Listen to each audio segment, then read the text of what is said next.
तो friends, welcome to my YouTube channel study points. तो दोस्तों, कैसे हैं आप सभी लोग। दोस्तों, जैसे कि आप जानते हैं कि मैंने अभी अभी अपना जो पुराना चैनल था उस पर वीडियो अपलोड की थी यूपी जीके की।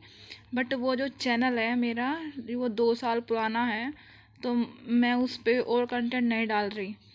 तो आप मेरा ये वाला चैनल सब्सक्राइब कर लेना।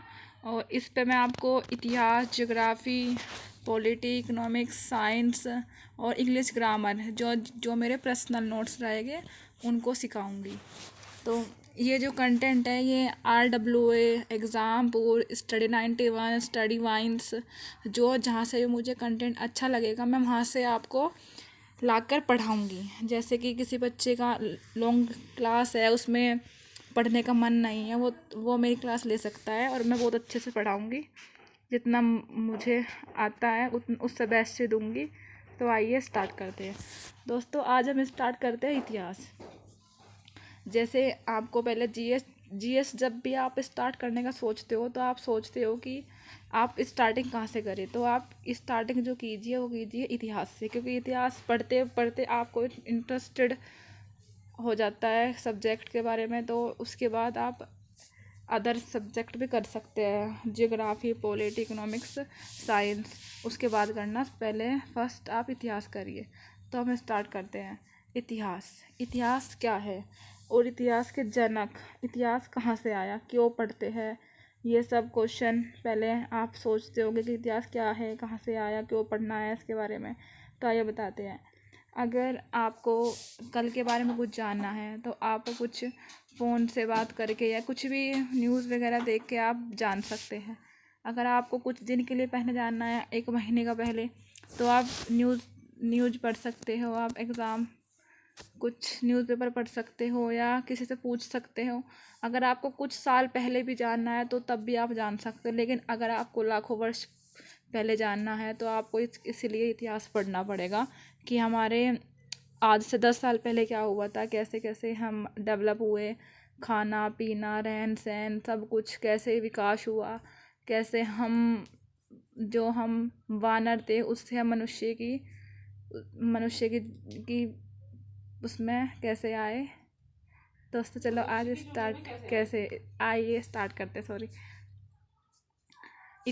तो इतिहास को जब हम पढ़ते हैं तो हमने 3 पार्ट में डिवाइड किया हुआ है इतिहास को पढ़ने की दृष्टि से, क्योंकि इतिहास इतना बड़ा लॉन्ग है कि अगर अकेला पढ़े तो पढ़ा ही नहीं जाएगा, एक पार्ट में पढ़े तो। इसलिए इतिहास को 3 पार्ट में डिवाइड किया हुआ है। पहला है प्रागैतिहासिक काल, सेकंड आगे ऐतिहासिक काल, थर्ड ऐतिहासिक काल।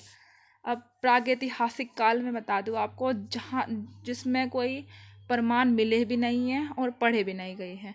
ना तो उस टाइम के मनुष्य को इतना ज्ञान था कुछ लिख ले या कुछ भी ऐसा कुछ ज्ञान नहीं था, इसलिए वहाँ के कोई प्रमाण नहीं मिले हैं और ना उनको पढ़ा गया है।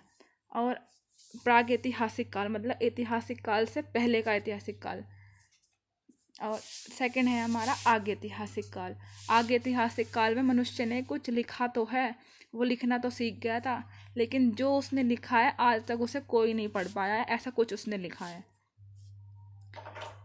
और थर्ड है हमारा ऐतिहासिक काल। इसमें क्या है, हमने जो उसने मनुष्य ने इतिहास में लिखा है वो हम पढ़ चुके हैं। जैसे अशोक के शिलालेखों को जेम्स प्रिंसेप ने पढ़ा था, तो उसका जो ऐतिहासिक काल का ही है ये अशोक के शिलालेख, तो उसको पढ़ा भी गया है। अब प्रागैतिहासिक काल को भी पढ़ने की दृष्टि से 3 पार्टों में डिवाइड किया गया। प्रागैतिहासिक काल में अधिकतर पाषाण काल मतलब पत्थरों का काल मिला है। औजार ऐसे चीज़ें मिले हैं जो जिनसे हम केवल अंदाज़ा लगा सकते हैं कि हाँ उस टाइम का ऐसे लोग रहते होंगे, ऐसे मानव ऐसे रहता होगा। तो फर्स्ट है हमारा पूरा पाषाण काल, सेकंड हमारा मध्य पाषाण काल, थर्ड हमारा नवपाषाण काल। जो पूरा पाषाण काल है वो 30 मतलब 30,000 से लेकर 10,000 BC तक है। और हमारा मध्य पाषाण काल 10,000 से 4,000 BC तक है। और नवपाषाण काल 4,000 से 2,500 BC तक है।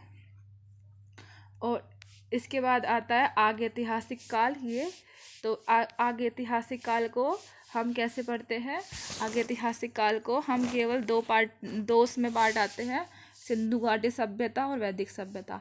सिंधु घाटी सभ्यता का जो मोस्टली जो माना जाता है एग्ज़ाम में, अगर आप टिक करोगे तो 2500 BC से 1750 BC ही टिक करना, क्योंकि यही सही माना गया है आयोग के द्वारा। लेकिन मोस्टली सभी अलग अलग इतिहासकारों का मानना है कि सबकी अलग अलग डेट है, लेकिन पर NCERT ने जो भी मानना है वो 2500 BC से 1750 BC मानना है। उसके बाद है वैदिक सभ्यता। वैदिक सभ्यता में आर्य कहाँ से आए, वैदिक वेद कैसे, ये सब है। तो ये 1500 BC से 600 BC तक है। उसके बाद है ऐतिहासिक काल। ऐतिहासिक काल को हमने पढ़ने की दृष्टि से 3 भागों में डिवाइड किया हुआ है, प्राचीन इतिहास, मध्यकालीन इतिहास और आधुनिक इतिहास। हमारा जो प्राचीन इतिहास है वो 600 BC से लेकर 712 AD तक है। AD और BC का मैं बाद बताऊंगी आपको। मध्यकालीन इतिहास 712 से 1707 AD तक है। और आधुनिक इतिहास जो अभी प्रेजेंट टाइम का जो हम पढ़ते हैं ये है 1707 से लेके 1947 तक, जब हमारा देश आज़ाद हुआ था तब तक का इतिहास एग्ज़ाम में पूछा जाता है। और ऐतिहासिक काल क्या है कि इसमें हम टॉपिक देख लेते हैं कि कैसे कैसे क्या क्रम रहेगा पढ़ने का, वो देख लेते हैं। पहले प्राचीन इतिहास में पढ़ेंगे पहले हम पाषाण काल, फिर वैदिक काल, उसके बाद सिंधु घाटी सभ्यता, महाजनपद, मगध साम्राज्य, मौर्य काल, मौर्योत्तर काल, उत्तर गुप्त काल, उत्तर भारत का इतिहास, पूर्व मध्यकालीन इतिहास मतलब कि मध्यकाल से पहले क्या था। मध्यकालीन इतिहास में पढ़ेंगे हम अरब आक्रमण, जब मोहम्मद बिन कासिम वगैरह ने सब ने आक्रमण किया था तब का, फिर तुर्क आक्रमण, फिर दिल्ली सल्तनत, मुगल काल। दिल्ली सल्तनत का जो पूरा टोटल काल है समय है वो 1206 से 1526 तक है। मुगल काल का 1526 से लेके 1857 तक है। उसके बाद है आधुनिक इतिहास। आधुनिक इतिहास पहले पढ़ेगा मराठा, शिवाजी के बारे में, फिर पढ़ेंगे धार्मिक सूफी आंदोलन, उसके बाद पढ़ेंगे विदेशी शक्ति का आगमन, अब फिर पढ़ेंगे 1857 की क्रांति, उसके बाद सामाजिक आंदोलन, और फिर ब्रिटिश गवर्नर जो जितने भी लॉर्ड वगैरह हुए सब, और फिर आज़ादी के लिए संघर्ष, जिसमें हम गांधी युग के बारे में विस्तार से पढ़ेंगे। तो ये हमारा टॉपिक है और मैं स्टार्ट करूँगी कल से प्राचीन इतिहास से, और आप जुड़े रहिए। आपको जो भी अब तक प्रॉब्लम हुई है इतिहास पढ़ने में, मैं पूरा ईमानदारी से पढ़ाऊँगी। तो आइए कल स्टार्ट करते हैं, बस ये वीडियो इतना ही। Thank you so much.